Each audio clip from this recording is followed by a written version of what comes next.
Today I wanted to talk a little bit about information security. So how do you reason about what makes a system more secure or less secure? What is it that makes things insecure? And how do you go about making something more secure?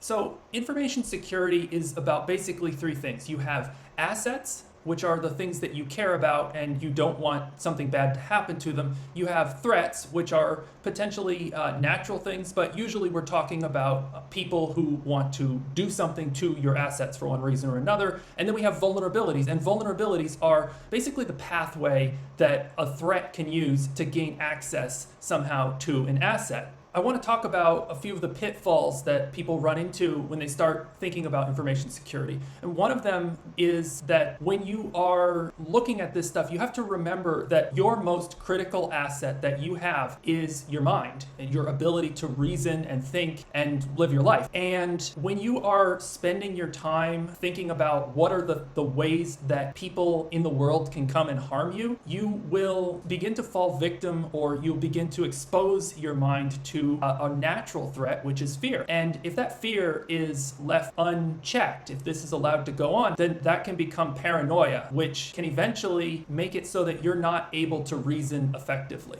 And this might seem like a bit trivial, but the mental health is actually really a silent killer in the InfoSec community. So in order to be able to do InfoSec effectively, you really need to be able to kind of put on the tinfoil hat, but you also need to be able to take it off again. And there's another trap that I find people fall into, especially when they're new to the information security, and that is thinking that things are more secure because they're really complicated. So you see something with a lot of locks on it and you think, all these locks, that must make it really secure. And the presence of a lot of locks means that you have potentially a lot of doors. And something with a lot of doors is more insecure than something with just a few doors. So in the worst case, you can end up actually having more doors in order to accommodate more locks, and then you're going backwards. So when you're talking about your assets, that could be things like your cryptocurrency, your packet coins, maybe confidential information, browser history, that's a form of an asset.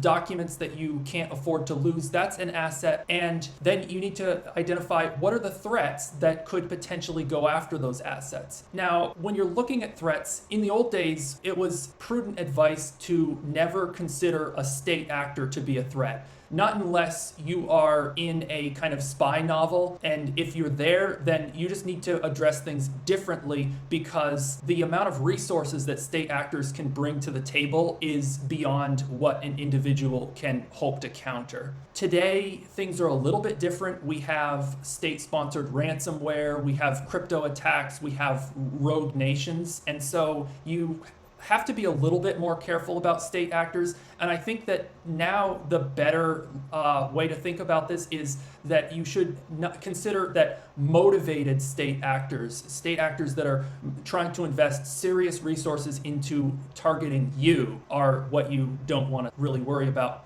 When we get into the vulnerabilities later on, I'll explain why we tend not to want to talk about motivated state actors. But for now, we'll just say that when you add them to your threat board, the complexity really just explodes. You're going to also have some passive threats. You have things like natural disasters, software bugs, human error, these types of things. And it's worth considering. You're going to have your kind of run-of-the-mill threats, which is the malware, the ransomware, the hackers that are out in the ecosystem. When you're doing this, you need to pay attention to economies of scale, because a lot of times it's easy to think, well, nobody wants to hack me, but that depends on how hard it is to hack you. And it might be relatively hard for an ordinary person, including an ordinary programmer or hacker, to hack you, but if they are able to develop software that can hack anybody like you, then you're getting into risk, because it becomes very cheap for them to add you to their list. So if you consider like crypto wallets, wallet stealers, they're not targeting you particularly. They're writing software to target anyone with a crypto wallet. When we get into the aspect of vulnerabilities, this is when things start to get a little bit weird. There's an old saying, no system is safe, and unfortunately, that's pretty much true. Your average computer is running millions of lines of code written by thousands of programmers, tens of thousands of programmers over a period of decades. And all software has bugs, and some bugs are vulnerabilities. Even when you get down into the hardware itself, you have some dodgy black box hardware components like the processor and the UEFI component and the motherboard, which all of them potentially also have security vulnerabilities. So these are parts where intelligence agencies start getting involved. You have like the Intel or AMD management engine. This is something that the NSA gets very close to. Then you have the UEFI system, something far more complicated than it needs to be, and it's something that the Russian government is very takes an affinity toward. And then you might have a Wi-Fi chip in your computer, and that Wi-Fi chip, it could be manufactured in China, and that's something where the Chinese government would, if they wanted to, be able to modify that. These are the kind of things where it's so complex that it's really beyond the capability of any human to understand their security properties, and the way that different governments and intelligence agencies act toward these technologies hints that there is probably some intentionally added backdoor vulnerabilities. But like I said, unless you are unfortunate enough to be caught up in a spy novel, these are probably not things that are going to affect you. And the reason why is because these vulnerabilities are highly valuable, and they can effectively be used to attack almost anyone. And once they begin to be used, there will be other intelligence agencies seeing that they're being used, and eventually they will actually get fixed. The mitigations will begin immediately, and then they will pretty soon be fixed entirely, so then they don't work anymore. So to a significant extent, you and I are protected by the fact that intelligence agencies are all watching each other. Now, this applies to secret security vulnerabilities, but once a vulnerability becomes publicly known, then the hardware software maker will take steps to fix it. And once this happens, everybody downloads the update. But if you're not downloading updates periodically, then you may fall victim to vulnerabilities that everybody already knows about. And these are particularly dangerous because any old hacker can go read the vulnerability reports online, and then they can pretty easily figure out how to attack that vulnerability, and then they can go about writing software to scan the internet for any insecure devices, which they can then attack. And before someone in the comments says, why don't we just keep the vulnerability reports secret? We used to do that, and it was bad. You see, hackers can pretty easily just look at software updates and figure out where the vulnerability is, and giving the good guys a way to protect themselves by knowing where the vulnerability is the best thing that we know how to do. Earlier I said that no system is safe, and that's not completely true. There is a safe computer. It's a computer that is turned off, has no battery, and has no way to be turned on. Now, that should give you an intuitive sense about how security works. It's all about what is the pathway that the attacker could use to get into that system. Now, there's another type of computer which is not perfectly safe, but it's almost safe, and that is a computer with no internet connection that lives inside a bank vault. Now, this is what's known as air-gapped, and there is a field of research about how to exfiltrate and infiltrate data into an air-gapped system using sound waves or radio waves or whatever, but for you and I, this is something that we would consider to be safe. Now, let's imagine that this computer living in the bank vault has a wire going to it, and that wire, it can only send data from the computer to the outside world. It is incapable, it's physically incapable of receiving data. That computer is also quite safe because there's no way for an attacker to get into it to send it an exploit. Of course, really, we want to receive data as well.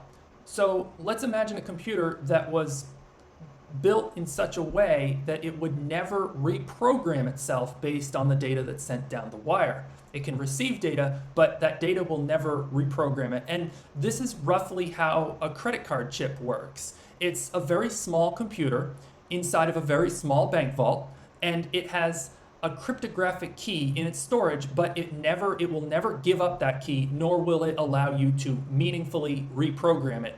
And this kind of very simple computer containing a secret, which it will never give up, is a recurring theme in information security. Now, there is a limitation to the credit card chip design, which is that there's no way for it to communicate with you except through the credit card machine, which belongs to the store or restaurant, and you don't trust that machine. So you could imagine putting in your PIN number thinking that you're authorizing a transaction of 20 euros, and really the machine gets the credit card to sign off on a transaction of 1,000 euros. Now, with a credit card, you're just going to call the bank and get it fixed, but it's worth noting that this is a vulnerability. Ideally, you should have a visual of what's going on before you authorize that activity, and that visual should be coming from a trusted device. And that's how something like a Trezor works. You are able to see what transaction you're going to sign before you sign it. But as the complexity of a device increases, we still have to ask the question, is there a way that an attacker can send a message to the device that would reprogram it? Now, for general purpose devices like computers and phones, they communicate using network protocols. And unfortunately for our security story, network protocols are incredibly flexible. You can pretty much push anything over a network, and the only way to decide how that thing will be used is what is the program listening on the other end. And this comes to my next consideration, which is reducing the amount of software that's running on a computer. Now, something like a general purpose laptop is unfortunately ill-equipped to be a trusted device. People typically install dozens of programs on their laptop, often just flippantly, in a moment of need, you install a program because you need to open a file, and you're not paying close attention to where that program came from. And unfortunately, the way a laptop is typically designed, any one of those programs that you have installed can act effectively on your behalf. So that means all of them are able to listen to the internet for messages and effectively reprogram the computer to be something different. So we have our laptop, which we know we should not really trust, and then we have our small chips, our Trezors, our credit cards, which we feel like we have a lot of confidence in. Now, is there anything in between? And in between, I am a big fan of the Chromebook. Number one, it receives regular software updates from Google, and so I'm not worried about any publicly known security vulnerabilities being used against me. Number two, Google engineers are pretty serious about Chromebook security. Remember I was talking about those spooky hardware things that exist in all modern computers and have these intelligence agency connections? Well, the Google development team actually went in and replaced them. And also, their operating system is cryptographically verified on startup, so you have a pretty high level of confidence that even if somebody would physically get access to your Chromebook, they wouldn't be able to do anything to it that would then cause it to misbehave the next time you turned it on and entered your passwords.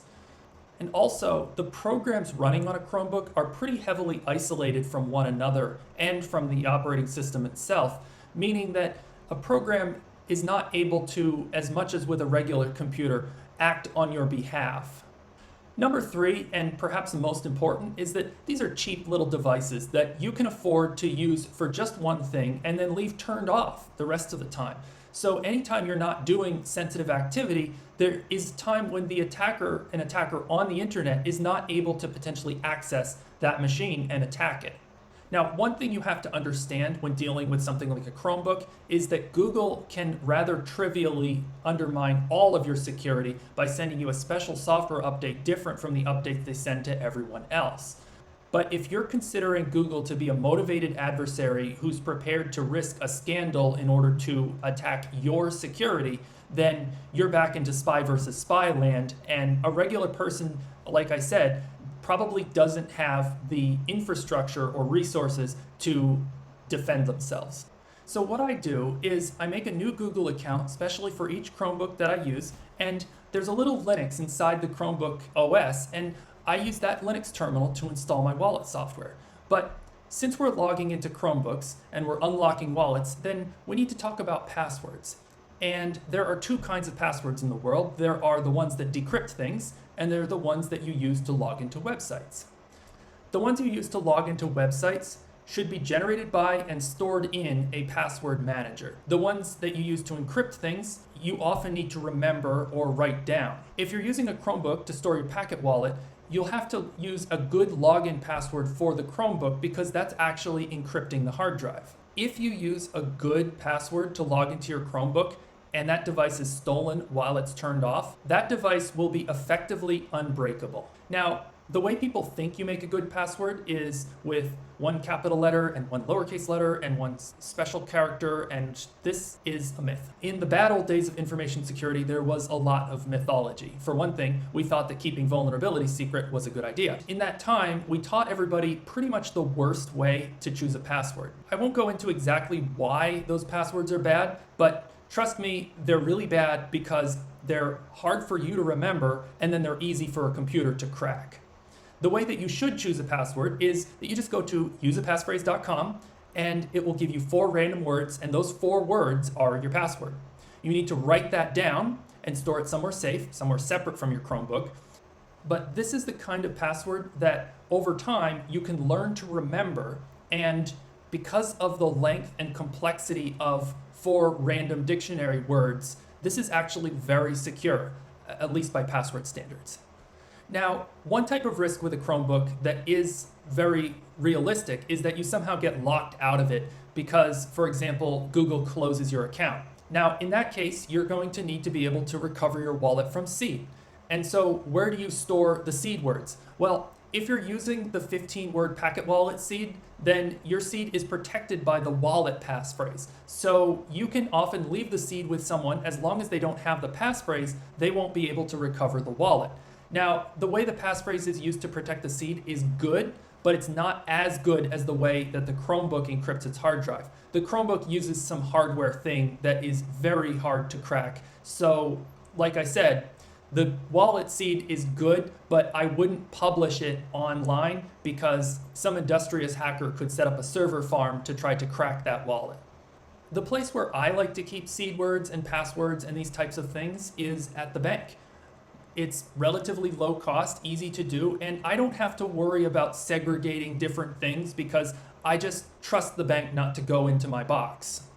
Most of my computers, including my laptop, are relatively low trust devices. However, I do have remote access to certain servers that are relatively high trust.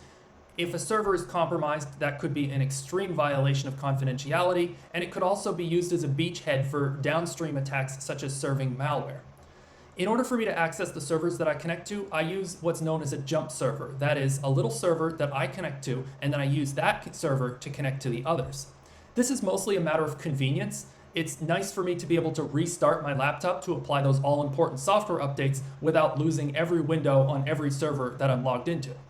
The jump box I use is an Olemix Lime 2. It's a small €40 computer which was first released in 2014. It's not very powerful, but that's okay because it only does one thing. And that's very important. It only does one thing. So I don't have to worry about that somebody's going to exploit one of the hundreds of different services running on the jump box because they're just not there. There's no WordPress to attack because there's no WordPress at all. But since I log into the jump box from my laptop, and that's something I don't plan to change, there's always a risk that some exploit of my laptop could be used to then get into the jump box, and from there, they would be able to access the multitude of servers I'm on. So I ordered some USB devices called solo keys. They implement a protocol called FIDO2, which is used for multi-factor authentication. These devices are a bit like the credit card because they have a key on them, which they will not release no matter what. There are a number of other devices like this, but I chose Solo Key because the firmware on them is open source. The Solo Key also has a button on it which makes it so that you can create keys which have the property of requiring the button to be physically pressed in order to sign. Now, it should be noted that the button has almost the same problem as the credit card because you know that you're approving something, but you don't have a trusted way to know what that is. But for our purposes, the objective is to ensure that even if the Lime 2 jump box is compromised, the key itself will never leave the device. The ability of an attacker to exfiltrate a key is something that turns a bad attack into really a worst case attack, because if they're able to exfiltrate the key, then they can go on to attack other systems at their leisure. Getting the Lime 2 working with the solo key required a little bit of manual effort. I need to compile OpenSSH specifically with the with security key built in equals yes flag. I also needed to install the solo key Python utility and use it to upgrade the solo key's firmware before it would work correctly. When creating the new SSH key, I needed to press the button on the solo key device, even though I specified that the key does not require the button. And finally, the resulting SSH public key to be installed on my servers has to have the words no touch required added to the beginning of it, otherwise there's an unexplained cryptographic failure. But I wanted to give a big shout out to Stravos at mastodon.social, who wrote a brilliant blog about how to do this, link in the description. Now you may be wondering how it's possible that a device with open source firmware can ever be secure. After all, couldn't someone just edit the firmware and make an update? Now, the open source aspect isn't that relevant because the main chip on the device is always a commodity anyway, so software and documentation for it is never too hard to find. The real question is, what keeps you from updating the device so as to exfiltrate the keys? Ideally, a device like this should have special memory that can only be used for encryption and can never be read, even by the firmware. This is how credit cards work, but it requires hardware support for the encryption because the encryption just can't be done in software if it can't read the keys. Another option is if the hardware required the memory to be completely erased before any update, then a malicious update would be unable to access the keys because by then they would be gone. The way Solo Key works is that an update must be digitally signed by the Solo Key's company, which is better than nothing, but still carries the risk that if they were ever compromised, then they could be used to compromise their users. My recommendation to Solo Keys is that they should at least require that the button be held down for 10 seconds before authorizing a software update. That way, you would never have your Solo Key updated without knowing it. I hope this has given you some useful information and ideas about how to approach improving your security story. It is a truism that no system is safe, at least when it's turned on. And while we might imagine an enlightened future where we have secure computation, that just isn't the reality now. So it's very important to figure out what you are going to be treating as a threat. And it's also very important to know where the vulnerabilities are, even if it's not something that you're going to fix. Because no matter how much you mitigate, there is always, by definition, lowest hanging fruit. So leave a comment down below if you agree or disagree or have any other thoughts about this. And if you'd like to see a video about how we approach security in the specific domain of software development, leave a comment about that too, because unlike large-scale systems, individual software components can actually be made secure. I hope you'll have a wonderful day, and we'll catch you on the next one.